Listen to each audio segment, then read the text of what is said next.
2024 में लोकसभा का चुनाव है और इसको लेकर के सभी पार्टियां अपनी अपनी तैयारियों में जुट चुकी है। वहीं अगर बीजेपी की बात करें तो लोकसभा चुनाव को लेकर के बीजेपी पूरी तरीके से तैयारी शुरू कर दी है। 30 अप्रैल को पीएम मोदी के मन की बात कार्यक्रम के दिन देश के हर विधानसभा के 100 बूथ पर 100 कार्यकर्ताओं को उपस्थित रहने का निर्देश दिया गया है।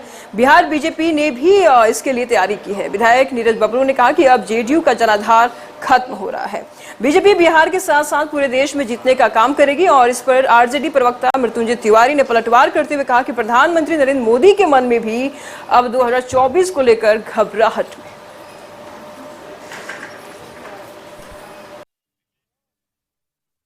डूबती नैया है, सफाया होने वाला जेडीयू का, और जेडीयू का कहीं कोई तरजीह अब देने वाला नहीं है। आम लोग समझ गए कि जेडीयू पलटीबाज पार्टी है, इनका काम ही है पलटी मारना और कोई काम रह नहीं गया जेडीयू का। अब तो जेडीयू का सफाया हो रहा है। लोग देखे जेडीयू से कूद करके भारतीय जनता पार्टी में लोग आ रहे हैं। संपर्क में है क्या आप लोग? मैं पहले भी कई बार कहा हूं कि कई उनके सांसद और दर्जनों विधायक जो चाहते हैं कि हम भारतीय जनता पार्टी से लड़े, और मुझे लगता है कई लोग संपर्क में। 2024 का डर सता ही रहा है। अब उनको कार्यकर्ता और बूथ याद आ रही है, जिसने नौजवानों का भविष्य बर्बाद कर दिया। 2 करोड़ रोजगार कहाँ है? 18 करोड़ 20 करोड़ रोजगार का हिसाब देना होगा। बीजेपी का कोई तिगड़म इस बार काम नहीं करेगा।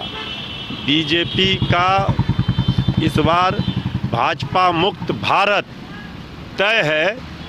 जनता पूरी तरह से तैयार है। तो इस पर तमाम जानकारी के लिए संपादक अशोक मिश्र जी इस वक्त हमारे साथ हैं। अशोक जी, 2024 बहुत नजदीक है। लोकसभा चुनाव को लेकर के अगर महागठबंधन की बात करें वो तो विपक्षी एकता को मजबूत करने में जुट गए हैं। विपक्ष भी यहाँ पर जोर शोर से तैयारी कर रही है। क्या कुछ तैयारी है विपक्ष की?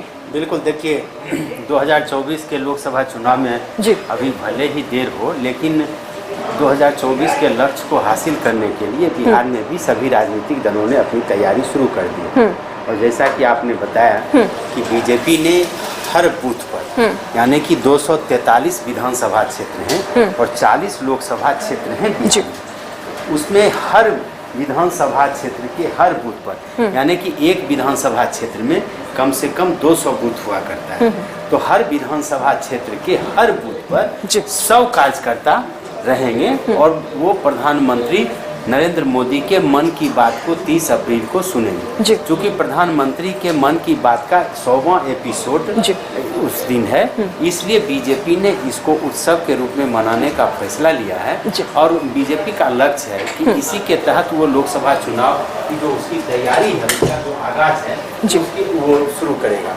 और आप समझ लीजिए कि इसकी व्यापक तैयारी किस तरह से की है कि इसकी जिम्मेदारी राज्य के सभी जो पार्टी के पदाधिकारी हैं उनको, लोकसभा के जो सदस्य हैं उनको, पार्टी के विधायकों को और जो संगठन में पदाधिकारी हैं उनको दिया गया है। यानी कि एक बूथ पर अगर 100 कार्यकर्ता बीजेपी को हो जाता है या उसके समर्थक हो जाते हैं तो वो जो लक्ष्य चाहता है पाना, वो बीजेपी को उम्मीद है कि उस लक्ष्य की पूर्ति हो सकती है। और यही वजह है कि बीजेपी ने अपनी चुनावी तैयारी कर दी है। जहाँ तक महागठबंधन का सवाल है, तो आपने ये जो कहा है कि महागठबंधन अभी गठबंधन को ही एकजुट करने में लगा हुआ है, तो महागठबंधन ने भी चुनावी तैयारी की है। और आपने देखा होगा कि जदयू ने समूचे प्रदेश में भीम कार्यक्रम किया था। और आपने देखा कि भीमराव अंबेडकर की जयंती के दिन जदयू के ने भी हर बूथ पर, हर पंचायत में अपने कार्यकर्ताओं को बिठाया था और वीडियो कॉन्फ्रेंसिंग के जरिए नीतीश कुमार ने उनसे सीधा संवाद किया था। जदयू के प्रदेश कार्यालय में नीतीश ने कार्यकर्ताओं को संबोधित किया था और वह हर बूथ पर जो उसके कार्यकर्ता थे वहां तक उन्होंने अपना संदेश पहुंचाया था। उसमें नीतीश ने कहा भी था कि बीजेपी से लड़ने के लिए हम पूरी तरह से तैयार हैं और बताया था कि किस तरह से अगर हम सभी दल विपक्षी एक साथ आ जाते हैं तो बीजेपी को हराने में कहीं कोई कठिनाई नहीं होगी। आरजेडी ने भी ये तैयारी की है। आपने देखा होगा कि 3 दिनों तक आरजेडी ने अपने प्रदेश कार्यालय में भीम संवाद कार्यक्रम किया था।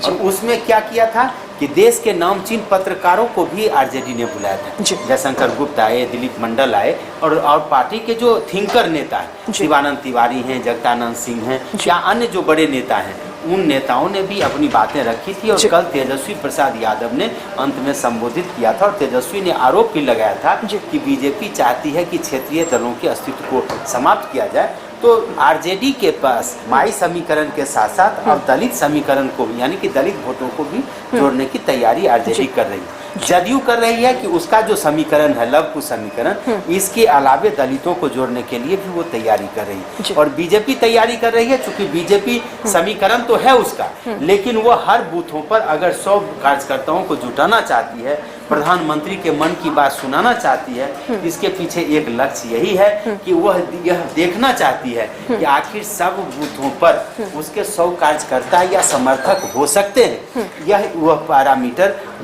मापने के लिए ही उसने ये तैयारी की है।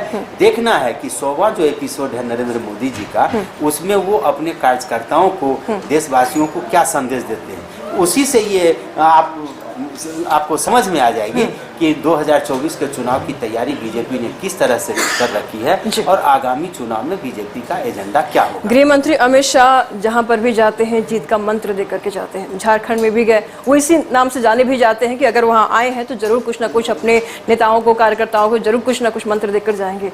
तो क्या इस बार अगर मन की बात करते हैं नरेंद्र मोदी, पीएम मोदी, तो क्या वो भी कुछ जीत का मंत्र देंगे अपने नेताओं को? बिल्कुल बिल्कुल। देखिए, यही तो हम कर रहे हैं ना कि उस दिन के मन की बात ही काफी महत्वपूर्ण होगी। अगर प्रधानमंत्री नरेंद्र मोदी अपना 100वां एपिसोड पूरा कर रहे हैं तो निश्चित रूप से उसमें कहीं न कहीं लोकसभा चुनाव के तैयारी की भी झलक दिखेगी। पिछले दिनों यानी कि 4 साल के कार्यकाल में नरेंद्र मोदी ने क्या किया है और पिछले 9 वर्षों में एनडीए की शासन का क्या उपलब्धि रही है, इन सारी बातों की चर्चा उम्मीद की जानी चाहिए कि नरेंद्र मोदी करेंगे अपने मन की बात में। और आगामी जो 2024 तक लक्ष्य क्या है एनडीए सरकार का, और 2024 से लेकर 2029 तक जो चुनाव में बीजेपी का मैनिफेस्टो क्या होगा, बीजेपी देश के लिए क्या करना चाहती है, इन सारी बातों की चर्चा उस दिन मन के बात में होने की संभावना है। और यही वजह कर सकते हैं कि एक उत्सव के रूप में, एक बड़े आयोजन के रूप में बीजेपी यह कर रही है। पहले बीजेपी का नारा था कि हर बूथ 10 यूथ, लेकिन इस बार बीजेपी ने जो नारा दिया है कि हर बूथ पर 100 यूथ, 100 वो कार्यकर्ता, ये बहुत बड़ा लक्ष्य है। हाँ, अगर इस लक्ष्य को वो पूरा कर लेती है तो कह सकते हैं कि बहुत बड़ी उपलब्धि। जी, शुक्रिया अशोक जी आपका इन तमाम जानकारियों के लिए।